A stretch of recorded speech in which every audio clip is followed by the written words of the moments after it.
এই কেকটো মোৰ আৰ্জেণ্ট বেচিছত আছিলে 3 ঘণ্টাৰ ভিতৰত বনাবলগীয়া আছিলে কেকটো আৰু অলপমান দূৰলৈ নিব লগা আছিলে অলপমান ফাৰ্ষ্টতে মই ভয় খাইছিলোঁ যে কেকটো ইমান সোনকালে বনাই দিলে মেল্ট হৈ যাব বা তেনেকুৱা কিবা হ'ব বাট একো হোৱা নাছিল ভালদৰে গৈ কেকটো পালেগৈ আৰু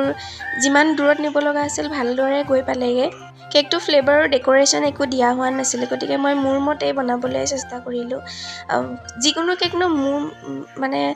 ৰিফাৰেঞ্চ নিদিলে মোৰ অলপমান প্ৰব্লেমেই হয় মানে মোৰ মতে বনালে কাষ্টমাৰে ভাল পাবও পাৰে বা নাপাবও পাৰে মই বিশেষকৈ চিম্পল কেকবোৰ বেছিকৈ ভাল পাওঁ আৰু সেইবাবে যিকোনো ডিজাইন মোৰ মতে দিয়া বুলি ক'লে মই অলপমান চিম্পলতে দিবলৈ চেষ্টা কৰোঁ এইটো কেক ছোৱালী এজনীৰ কাৰণে যাব লগা আছিলে গতিকে অলপমান পিংকত দিছিলোঁ আৰু ফ্লাৱাৰ এনেকৈ কৈ দিছিলোঁ